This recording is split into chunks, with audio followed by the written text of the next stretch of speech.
예, 오늘 초대교회에서 9번째입니다. 오늘은 교회의 세속화와 수도원 운동인데, 이게 어떻게 보면 또 주님의 이 땅에 오심을 또 기념하는 그날과도 또 함께 좀 의미가 있을 것 같습니다. 지난주에 제가 말씀드린 콘스탄틴 황제가 기독교를 공인했다고 했습니다. 몇 년도인지 좀 기억나십니까? 313년이라고 말씀드렸습니다. 이 313년 이전과 이후는 기독교에서도 전혀 다른 시대입니다. 그래서 313년의 기독교 공인은 정말 새로운 시대를 열게 됩니다. 핍박받던 종교에서 이제 기독교는요, 로마 황제에게 대우를 받는 종교가 됩니다.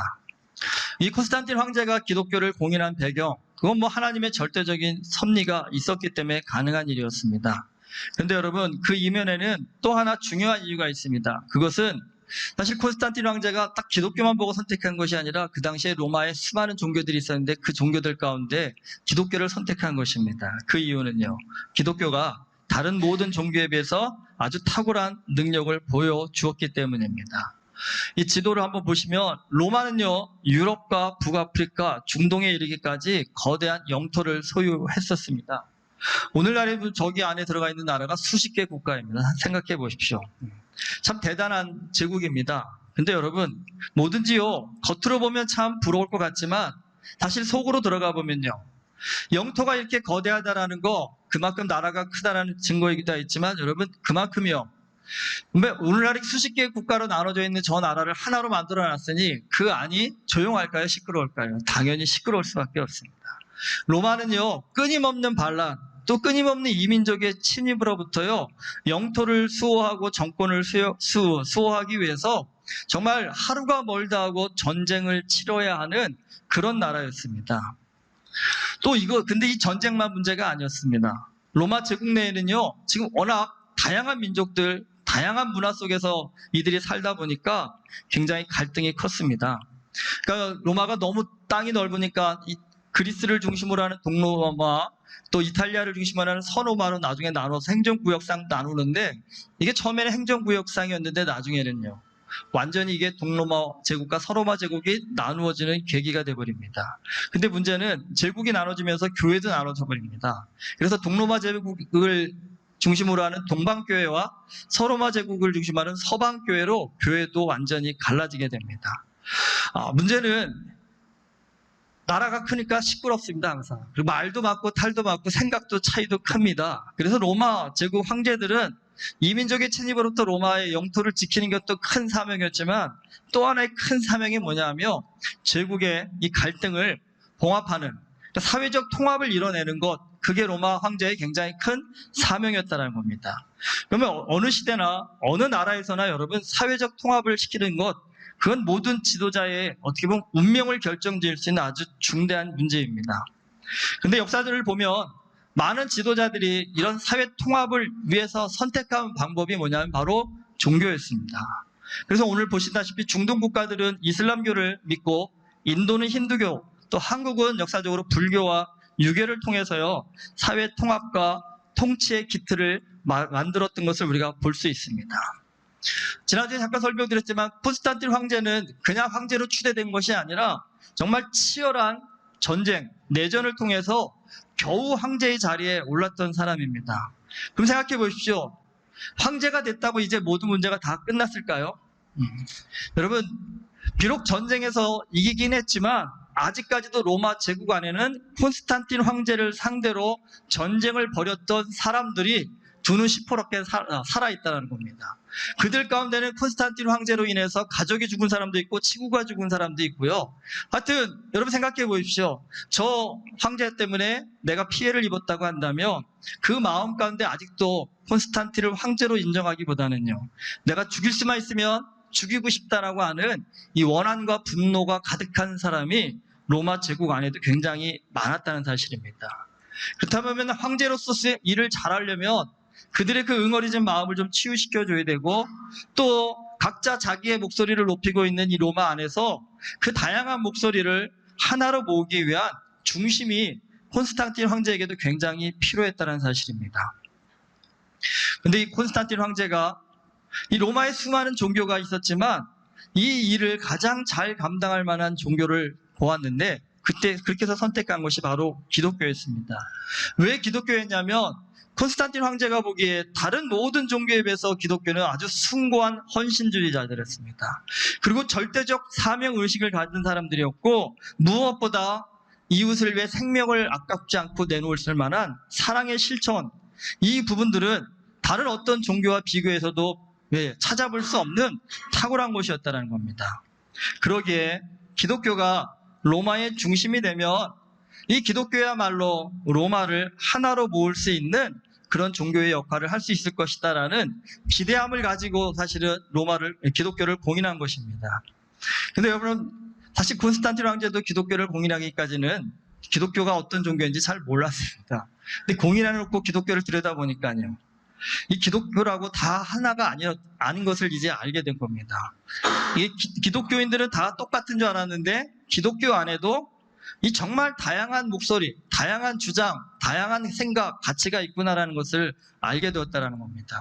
그러니까 지금까지는요, 엄청난 박해 가운데 생존하기 급급해가지고 사실 기독교인들이 자기 목소리를 낼 수 있는 그런 상황이 안 되었지만, 이제는 황제가 인정하는 종교가 되고 보니까 마음껏 자기 목소리를 낼 수 있는 시대가 됩니다. 그러다 보니까 기독교 안에서도 그동안 잠잠했던 자신들의 목소리가 엄청 커지기 시작했다는 겁니다. 콘스탄틴 황제가 보니까 이거 제국을 통일시키기 이전에 기독교가 먼저 하나 되어서 통일을 시켜야만 되겠다라는 그 필요성을 느낍니다. 그래서 어떻게 하면 좋을까? 방법은 하나죠. 기독교의 지도자들을 모으는 거죠. 그 당시에 교회의 지도자들은 주교라고 불렀는데, 325년에 황제의 별장이 있던 니케아, 그러니까 이것이 오늘날 터키의 이즈니크라고 합니다. 거기에서 첫 종교 회의를 엽니다. 그러니까 니케아 공의회라고 부릅니다. 저 장면은 사실은 실제 모습 그대로라고 보시면 안 됩니다. 그러니까 로마 카톨릭에서 니케아 공회의에 참석한 주교들을 다 성인으로 숭배하고 머리에 둥그런 원을 다 그려놨잖아요. 그러니까 저렇게 둥그런 원이 그려지면 성인이라는 뜻입니다. 성자라는 뜻입니다. 카톨릭에서는요. 그래서 다 저렇게 머리에 둥그렀는데 실제 모습은 저렇지 않았습니다. 실제는 저렇게 화려하고 멋지지 않았습니다.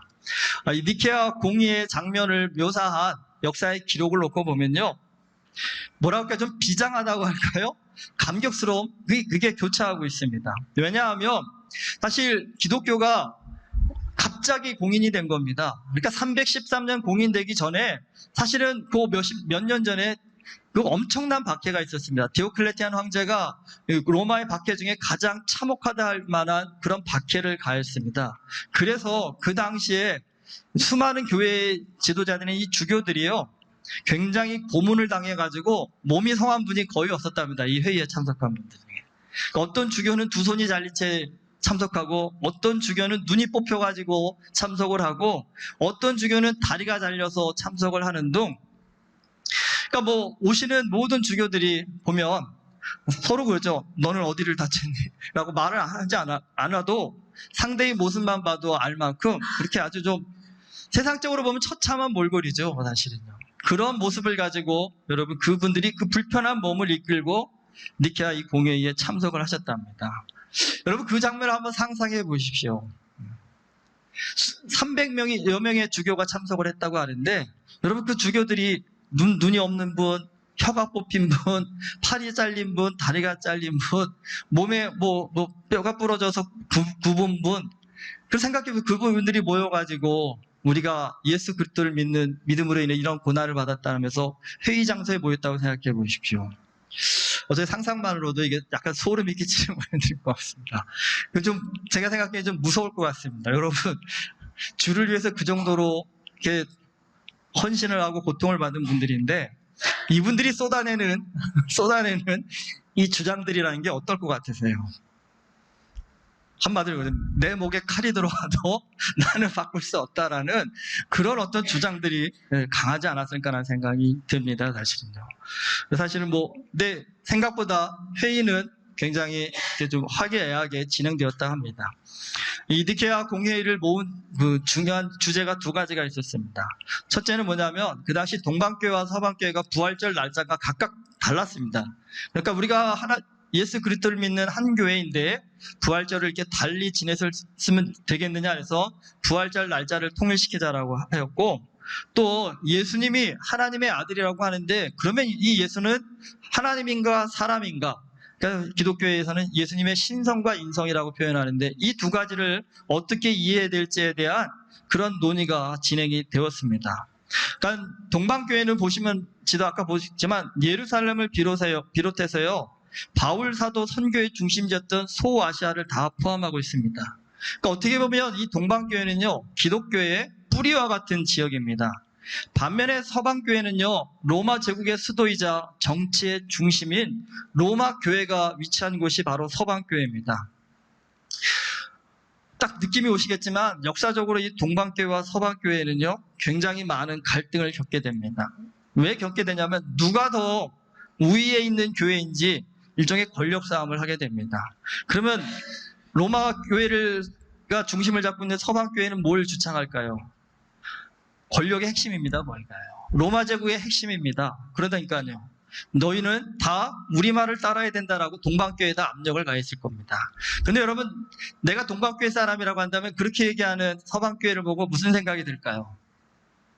예루살렘이 어디 있어요? 동방교회에 있습니다. 사도 바울이 어디서 사역을 했어요? 소아시아에 사도 바울이 사월했던 그 에베소를 비롯한 무수한 교회들이 다 사실은 지금 동방교회 소속에 있습니다. 그러니까 동방교회가 보기에 서방교회는요, 죄송하지만 영적으로 보면 굉장히 좀 낮다고 할까요? 무지한 교회처럼 보일 수 있을 겁니다. 그러니까 서방교회가 그런 얘기를 할 때마다 동방교회는 속으로 이런 생각이 들겠죠. 이 무식한 너희가 뭘 알겠다고 감히 우리한테 와서 훈수를 두냐라는 이런 마음들이 팽팽했습니다. 그러니까 영적인 권위에 있어서는 동방교회는 서방교회에게 전혀 밀리지 않았고, 그러니까 서방교회는 또 정치적 권력의 힘을 가지고 동방교회를 누르려고 서로 간의 알력 다툼이 굉장히 컸다는 사실입니다. 결국은 이런 알력 다툼으로 부활절 날짜를 정하는 일에 있어서도 회의가 거의 3달에 걸쳐 이루어졌답니다. 합의가 안 나가지고, 결론이 안 나가지고요. 어떻게 하면 좋겠느냐? 굉장히 싸웠답니다. 근데 왜 그러면 이 부활절 날짜가 달랐을까요? 예수님이 돌아가신 것이 사실은 주일입니다, 주일. 근데 날짜는 정확히 모릅니다, 사실은요. 근데 중요한 것은, 동방교회는, 그러니까 예수님이 돌아가신 그 날짜가 중요하다는 겁니다. 그러니까, 3월 30일 날 돌아가셨다 한다면, 해마다 언제요? 3월 30일에 부활절을 기념해야 그게 맞는 게 아니냐라는 것입니다. 근데 서방교회 입장에서는요, 서방교회는 이 주일이라는 데 굉장히 포커스를 두었습니다. 예수 그리스도께서 주일에 부활하셨음으로 인해서 우리는 이제부터 매주 썬데이, 주일을 섬기는 자가 된다는 것에 포커스를 맞추다 보니까 날짜보다 뭐가 중요하냐면 예수님이 부활하신 그 주일을 기념하여 부활절을 지키는 게 맞다라는 겁니다. 그러다 보니까 이게 날짜냐, 요일이냐 이걸 갖고 엄청 싸웠는데, 그러면 우리가 합의를 좀 보자. 그래가지고 뭐냐면, 보통 예수님이 돌아가셨다가 부활하신 게 6월절 다음이거든요. 요때가 언제냐면 춘분. 그러니까 그 봄이 올 때 밤과 낮의 길이가 똑같아지는 춘분이 옵니다. 그리고 그때 날짜를 계산해 보니까 춘분 후에 보름달이 뜨죠. 보름이 있으면 15일에 보름달이 뜨고 나서 오는 첫 번째 주일, 요게 가만히 보니까 예수님이 부활하신 날짜와 가장 근접하다는 겁니다. 그러면 동방교회는 동방교회대로 날짜를 지킬 수 있고, 서방교회는 서방교회대로 주일을 지킬 수 있으니까 이게 최선이 아닐까라는 합의점을 만들어냅니다. 여러분, 이거 대단한 합의입니다, 사실은. 이거 엄청납니다. 제 생각에 누가 이 생각을 해내셨는지 참 대단하신 것 같습니다. 그래서 오늘날에도 이렇게 부활절을 지키고 있기 때문에 부활절 날짜가 3월 중순부터 시작해서 4월 중순까지 해마다 다른 이유가, 이 부활절 날짜는 양력으로 지키는 것이 아니라 음력으로 지킵니다. 그래서 해마다 춘분되는 날, 그리고 나서 보름달 뜨는 날, 그리고 보름달 뜨고 나서 오는 첫 번째 주일, 이게 부활절이 됩니다. 아까 말씀드렸죠. 이 부활절 날짜 외에 또 이 시대, 이 회의의 주요 주제가 예수님은 과연 하나님이냐 아니냐. 결론은 뭐냐면 예수님은 참 하나님이시라는 겁니다. 그러니까 성부 하나님과 그 본성에 있어서 전혀 다름이 없는, 그러니까 우리가 알고 있는 천지를 창조하신 그 하나님과 예수님은 동일한 하나님이시라는 겁니다. 그러니까 이 교리가 왜 중요하냐면 결국 이것은 성부, 성자, 성령, 하나님이 하나라는 삼위일체의 교리를 놓게 되는 기본적인 어떤 결론이 여기서 이어집니다. 근데 문제는 거의 다 98% 정도가 동의를 하셨습니다. 그런데 아리우스를 비롯한 한 3명 정도가 끝까지 나는 이 교리 결정에 찬성할 수 없다 그래서 이단으로 정죄를 받고 아리우스가 쫓겨납니다. 사실 이 아리우스는 교회사에서도 정말 많이 다루는 사람인데 그냥 그런 분이 있었구나라는 정도는 꼭 좀 이해하시면 좋을 것 같습니다. 근데 문제는 여러분 교회 신앙생활이라는 게 회의했다고 끝날까요? 요즘 여러분도 그런 생각 드세요? 교회 안에 뭐 갈등이 있을 때 교회에서 회의해서 결정했습니다 그러면 모든 교인들이 잘 따르실까요? 안 그렇죠. 이때도 마찬가지였습니다. 여러분 이 니케아 공회는 시작에 불과했습니다. 이 교회 이 공회의 역사만으로도 교회사 가르칠 때는요 이것만 갖고도 거의 일주일을 가르칠 만큼 내용이 굉장히 많습니다. 그리고 뭐 니케아부터 시작해서 콘스탄티노플, 뭐 칼케돈 해갖고 지역도 참 다양하고 굉장히 많습니다. 오늘 우리가 그거 다 알 이유는 없습니다. 어쨌든 그러나 이 열심히 있는 교회 회의를 통해서 교회는 오늘 우리가 갖고 있는 기독교 정통교리라고 하잖아요. 이 정통교리가 하나씩 완성이 되어져 갔다는 사실입니다. 근데 문제는 이 교회 회의는요, 기독교의 교리를 정립하는 그런 긍정적인 요소도 있었지만 굉장히 심각한 부작용이 발생합니다. 그게 뭐냐면 황제가 교회에 영향력을 미치는, 바꿔 말씀드리면 정치가 교회를 통제하는 그런 심각한 부작용을 일으킨다는 사실입니다. 아까 말씀드렸잖아요. 여기 회의에 참석한 주교들은요, 예수 믿는다는 이유로 팔다리가 잘리고 눈이 뽑히고 혀가 뽑히고 불구가 된 분들이라는 사실입니다. 여러분 이런 분들이 소신이 얼마나 강할지 짐작이 되시겠죠. 그러니까 이 주교들이 모여가지고 아까 3달을 동안 그랬죠. 3달 동안 밤낮 없이 토론하고 회의하고 결론 내자 하지만 안 납니다. 결국은 누가 결론을 냈을까요? 황제한테 올린 겁니다. 그럼 황제가 결정해라. 우리 이러한 주장들이 있고 이게 다수고 이게 소수파인데 결론은 황제가 내십시오 그래갖고요. 결국은 황제가 이 회의를 주관하고 회의의 결정권을 많이 갖게 된다는 사실입니다. 근데 이게 한두 번이면 모르는데 이 회의가 몇백 년 이어지거든요. 이런 것이 쭉 이어지다 보면 여러분 생각해 보십시오. 이 어떤 주교가 등장할지를 상상해 보십시오. 이제 교회 안에서 영향력 있는 주교가 되려면 누구랑 친해야 될까요? 황제랑 친해야 된다는 사실입니다. 그럼 여러분 황제랑 친하려면 말씀을 있는 그대로 황제한테 가서 전하면서 황제 당신도 죄인이다. 예수 그리스도 믿고 회개하시오라고 이렇게 말하는 주교가 황제한테 이쁨 받겠습니까? 아니면 황제 당신은 하나님이 세우신 하나님의 종이다. 당신이 향하는 모든 일들은 하나님이 복을 주실 것이고 당신과 당신의 제국 위에 하나님의 역사, 도우심과 은혜가 남라다 넘쳐날 것입니다 라고 말하는 주교가 황제의 이쁨을 받을까요? 충분히 이해가 되시겠죠? 여러분 이제 교회는요 황제가 인정받고 황제로부터 월급을 받고 황제의 도움을 받는 이제 귀족과 같은 위치까지 상승이 돼버립니다. 그리고 여기에서 황제랑 가까워지게 되면요 정치적인 권력까지도 가지고 자기 마음대로 세상을 움직일 만한 능력도 가질 만한 그런 위치까지 됩니다. 여러분 탐나세요 안 나세요? 목사라고 해도 여러분 청와대 들어가서 조창기도 하시는 목사님들은 이력에도 쓰시거든요. 청와대 한번 초청 못 받은 목사님들 모임에 가면 예전에 그랬답니다. 청와대 갔다 와서 그게 자랑거리고 어떤 권력의 힘이었답니다. 당연히 여러분 이 시대부터 그러한 좀 교회 부작용들이 발생하기 시작합니다.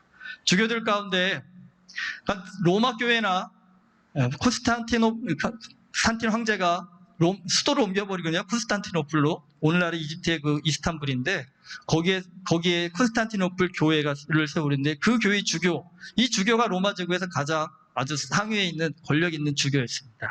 그러니까 이거 차지하려고요.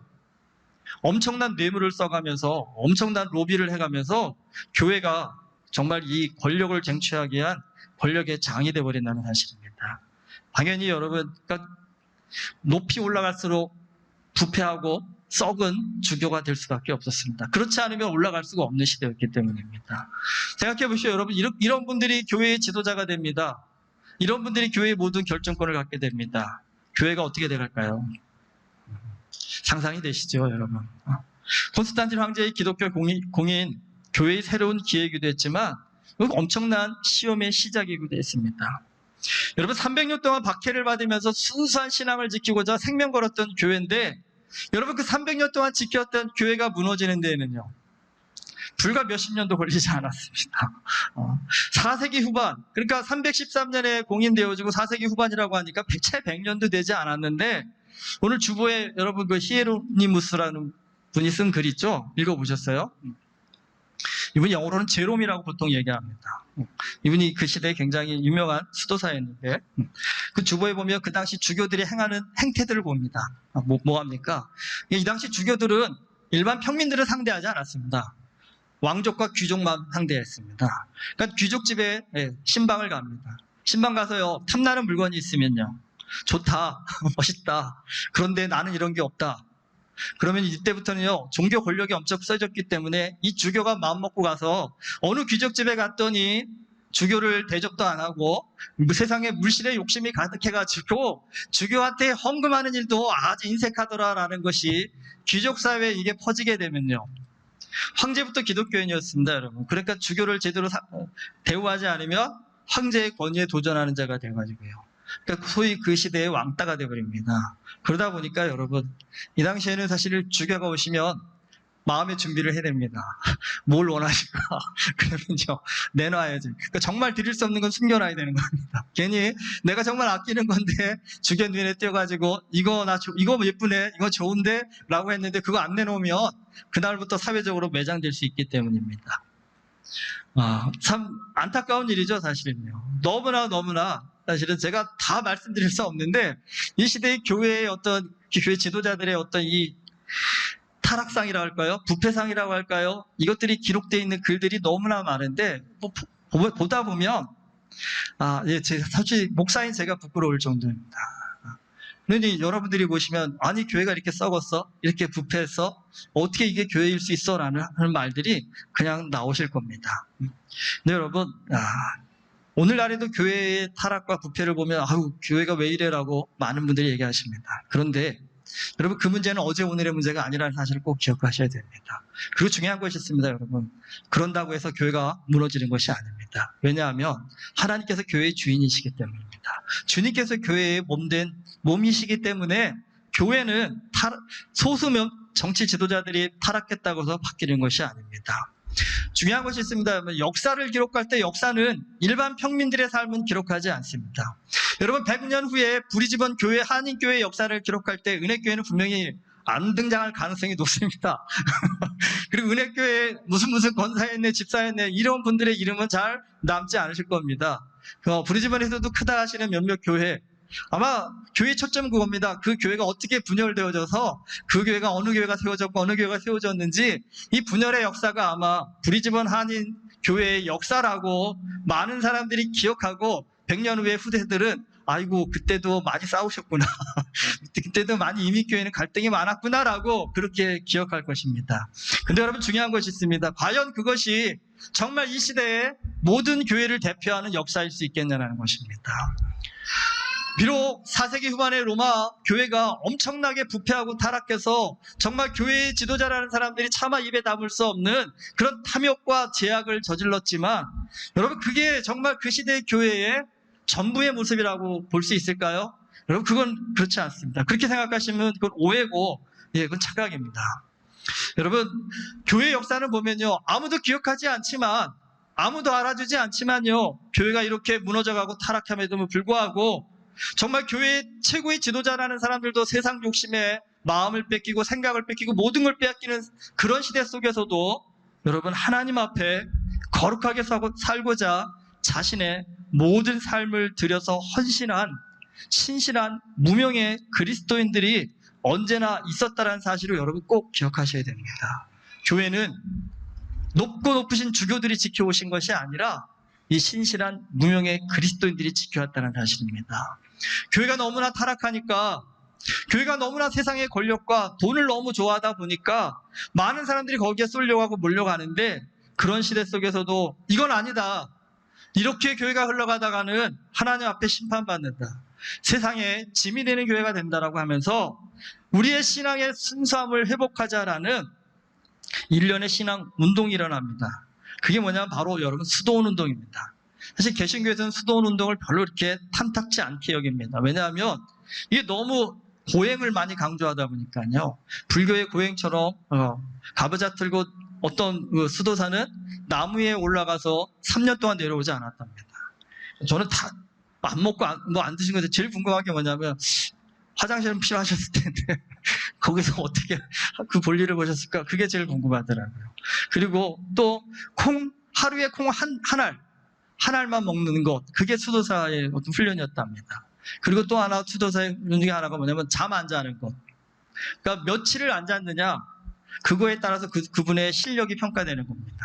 그러니까 하루 안 자는 것 정도는 취급도 안 하고, 어떤 기록에 하면 어떤 분은 3년 동안 안 잤답니다. 그게 가능한지 모르겠어요. 근데 인간의 육신이라는 게 대단해서 가능하답니다, 여러분. 3년을 안 자고도 기도와 말씀과 묵상을 지낸다는 겁니다. 그러니까 이게 사실 이런 것이 너무 강조되다 보니까 이 수도원 운동은 불교에 수행하고 뭐가 다르냐, 기독교의 어떤 복음을 너무 변질시킨 거 아니냐라는 그런 비판을 많이 받아서, 사실 개신교에서는 이 수도원 운동을 굉장히 그동안 비판을 많이 해왔지만 사실 모든 일에는 시행착오가 있잖아요. 수도원 운동 처음에는 이런 고행을 굉장히 강조했지만 시간이 지나면서는 수도원 운동의 핵심은 딱 두 가지였습니다. 예배와 노동이었습니다. 그러니까 우리의 모든 삶의 목적의 제일 순서는 예배고, 그 다음으로는요, 땀 흘려 일해서 내가 먹을 것들을 농사짓는 그 노동을 통해서 주님과 교제하는 그 훈련, 그것이 수도원 운동의 핵심이었다는 겁니다. 마지막 장면은 베네딕트라는 이 분이 유명한 분이신데, 이분이 그 수도원 운동의 어떤 기본을 정립해 주시는 그런 분이 되었습니다. 그리고 문제는 이 수도원 운동을 하다 보니까 이들은 그냥 대부분 생각하기에는 이렇게 말씀 묵상만 하고 기도만 하고 예배만 하다 보니까 이 사람들의 생각이나 사상이 굉장히 협소할 거라 생각했는데 그렇지 않습니다. 여러분, 이 수도사들은요, 복음을 들은 은혜를 가지고 정말 그 초창기에도 중국과 인도까지 와서 선교를 하는 기록이 있습니다. 그 당시 정말 세계 최고의 대형교회라고 자랑하는 로마교회 쿠스타티노플 교회는 선교라는 것을 상상도 하지 못하는 시대에 이 수도사들은 생명을 걸고 어딘지 알지도 못하는 그런 나라까지 나아가서 선교하는 믿음의 열정을 가졌다는 것입니다. 오늘날에도 우리도 대형교회나 유명한 목사님들이 사고를 치면 다들 얘기하시죠. 교회 큰일 났다라고요. 근데 여러분, 아까도 말씀드렸지만 이런 분들이 교회의 역사를 대표하는 것은 아닙니다. 교회는요, 이런 시류에 흔들리지 않고 각자의 자리에서 묵묵히 신앙을 지킨 헌신한 무명의 그리스도인들에 의해서 지켜져 왔다는 사실입니다. 오늘날 교회가 세속화되었다라고 세상으로부터 엄청난 비난을 받고 있습니다. 그 비난을 받을 때마다 믿는 우리도 많이 흔들립니다. 저렇게 유명한 목사님들도, 저렇게 신령한 목사님들도 타락하는데 라며 정말 복음이 있는 건가? 예수 그리스도가 있는 건가? 하나님이 있는 건가? 이런 흔들림이 있을 때가 있을 텐데, 여러분, 흔들리지 마십시오. 그분들로 인해서 이 교회가 지켜주시는 것이 아니라, 아무도 기억해 주지 않지만, 세상에 아무도 인정해 주지 않지만, 그럼에도 불구하고 오늘 정말 이 구석과 같은 곳에 앉아서 하나님 한 분만을 바라보면서 끝까지 믿음의 신앙을 지키고자 하는 무명의 그리스도인 그 한 사람 한 사람이요, 결국은 교회를 세워가고 지켜가는 줄 믿습니다. 여러분, 오늘 예수님이 이 땅에 오신 성탄을 기념하는 주일입니다. 예수님이 왜 오셨을까요? 그리고 정말 예수 그리스도를 따르는 참된 신앙이라는 것은 어떤 것일까요? 성탄을 그냥 즐기는 좋은 시간이라고, 휴가라고 생각하기보다는 정말 성탄에 우리가 되새겨봐야 될 중요한 의미가 이것이 아닐까요? 그리고 한번 그 예수님의 오심을 깊이 되새겨서 이 시대에 하나님이 기뻐하시는 또 한 사람의 무명의 그리스도인으로서 내 자리를 지키는 그 삶은 어떤 것일까? 그러기 위해서 나는 어떤 믿음을 가져야 될까? 그러기 위해서 나는 어떠한 초점과 시야를 가지고 신앙생활을 해 나아가야 될 것인가? 여러분, 이걸 한번 좀 깊이 묵상해 볼 수 있는 그런 성탄이 되었으면 좋겠습니다. 여러분, 우리의 눈에 주님이 보이고 우리의 마음 가운데 하나님의 나라의 소망이 세워지고 우리의 삶 가운데 예수 그리스도의 공동체에 참된 은혜가 임재한다면 우리는 결코 세상이 부럽지 않을 겁니다. 세상에서 그 내 옆에 누가 그렇게 세상적으로 잘 나간다 할지라도 그것에 마음 뺏기고 흔들리는 것이 아니라 내 안에 계신 예수 그리스도를 바라보며 오늘 나를 세워주신 이 자리가 하나님께서 내게 허락하신 천국임을 믿고 이곳에서 정말 세상 사람들이 알 수도 누릴 수도 없는 복된 은혜의 능력을 누려가는 그런 축복의 삶이 우리의 삶이 될 줄 믿습니다. 오늘 이렇게 모든 성도님들이 성탄을 맞아서 한 명의 무명의 그리스도인이지만 그 마음 가운데는 천국 백성의 기쁨과 감격을 누리며 살아가는 그런 복된 하나님의 자녀 될 수 있기를 주님의 이름으로 축원합니다. 기도하시겠습니다. 사랑의 주님, 우리를 살리기 위해서 이 땅에 오셨습니다. 하나님께서 육신의 몸을 갖고 이 땅에 오셨습니다. 그것은 세상의 그 무엇과도 바꿀 수 없는 영원한 구원의 은혜를 우리에게 주시기 위함입니다. 주님, 세상을 살아가다 보면 그 주님께서 주시고자 하는 구원보다는 돈도 눈에 밟히고 권력도 눈에 밟히고 명예도 눈에 밟힙니다. 자꾸 그래서 영원한 것을 유한한 것과 바꿔버리는 어리석음을 범할 때가 참 많음을 고백합니다.